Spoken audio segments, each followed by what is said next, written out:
இதுவரைக்கும் நெல்லை அரோமாவை சப்ஸ்கிரைப் பண்ணாதவங்க கீழே இருக்கிற ரெட் கலர் பட்டனை பிரஸ் பண்ணி சப்ஸ்கிரைப் பண்ணிக்கோங்க. அப்படியே அது பக்கத்துல இருக்க பெல் ஐகானையும் கிளிக் பண்ணிக்கோங்க. நான் எப்ப வீடியோ போட்டாலும் உடனுக்குடனே உங்களுக்கு வந்து சேரும். நெல்லை அரோமா. இன்னைக்கு நம்ம நெல்லை அரோமால பார்க்க போறது கீ கேக், நெய் கேக். இந்த நெய் கேக் வந்து கேரளால ரொம்ப ஃபேமஸ். இந்த நெய் கேக்கு என்னென்ன பொருள் தேவைன்னு பார்த்தா 1 கப் மைதா, 1/2 கப் பொடித்த சீனி. இந்த சீனி வந்து பொடிக்கிறதுக்கு முன்னாடி மிக்சியில பொடி பண்றதுக்கு முன்னாடி 1/2 கப் மெஷர் பண்ணிக்கோங்க. 1/4 கப் பால், 1/2 கப் நெய், 2 முட்டை, 1/2 teaspoon baking powder, 1/4 teaspoon baking soda, ஒரு பிஞ்ச் உப்பு, அப்புறமா இது ஏலக்காய் தூள். ஏலக்காய் தூளுக்கு பதிலாக நீங்க வெனிலா எசன்ஸ் கூட யூஸ் பண்ணிக்கலாம். இப்போ எப்படி செய்யலாம்? இப்படி ஒரு அரிப்புல மைதா மாவு, பேக்கிங் பவுடர், அப்புறம் பேக்கிங் சோடா, உப்பு இந்த மூணையும் போட்டு சலிச்சு எடுத்துக்கலாம்.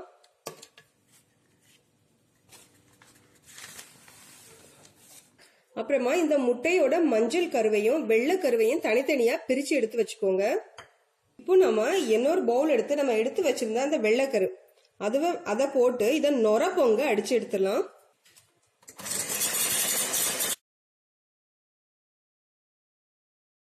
ஒரு மிக்சிங் பவுல் எடுத்துக்கோங்க. இதுல அந்த சுகர்,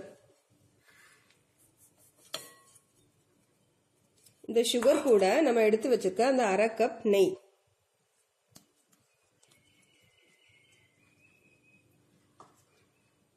இந்த நெய்யும் சுகரையும் சேர்த்து நல்லா பீட் பண்ணிடலாம். இந்த நெய்யோட கலர் வந்து பேல் எல்லோவா மாறணும். அது வரைக்கும் நம்ம இதை நல்லா பீட் பண்ணி எடுத்துக்கணும்.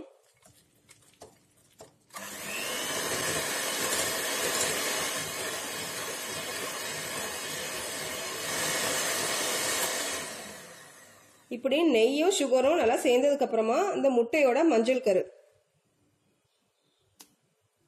இதையும் சேர்த்து இப்போ நம்ம பீட் பண்ணிடலாம்.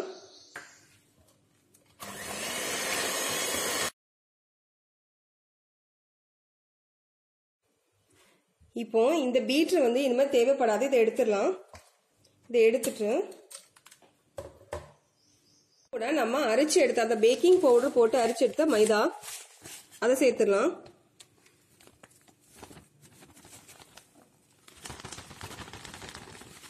அப்புறமா இது கூட அந்த 1/4 கப் பால் இது சேர்த்து நல்லா மிக்ஸ் பண்ணி எடுத்துடலாம்.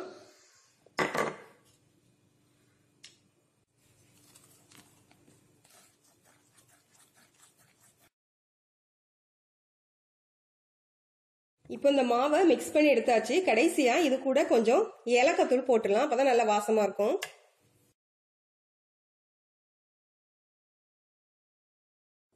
ஏலக்காய் தூள் மிக்ஸ் பண்ணதுக்கு அப்புறமா இதை பேக்கிங் ட்ரேல மாத்திடலாம். இந்த ட்ரேல நெய் வச்சு தடவிட்டு மாவு வச்சு டஸ்ட் பண்ணிக்கோங்க ஒட்டாம வர்றதுக்காக. இப்போ இந்த மாவை இதில் டிரான்ஸ்ஃபர் பண்ணிடலாம். இப்போ இந்த மாவை பேக்கிங் ட்ரேக்கு மாத்தியாச்சு. இது மேல கொஞ்சமா நட்ஸ் தூவிக்கலாம். நான் இன்னைக்கு கொஞ்சமா இந்த முந்திரி பருப்பு அதை தூவிக்கிறேன். இது ஆப்ஷனல் தான், வேணும்னா தூவிக்கலாம். எந்த நட்ஸ் வேணாலும், பாதாம், பிஸ்தா எது வேணாலும் தூவிக்கோங்க.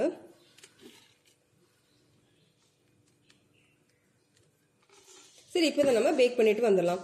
ஒரு 160 டிகிரி செல்சியஸ்ல 30 ல இருந்து 35 நிமிஷம் இதை பேக் பண்ணிட்டு வந்துடலாம். அவன்ல இருந்து எடுத்தாச்சு, நல்லா பேக் ஆயிட்டு.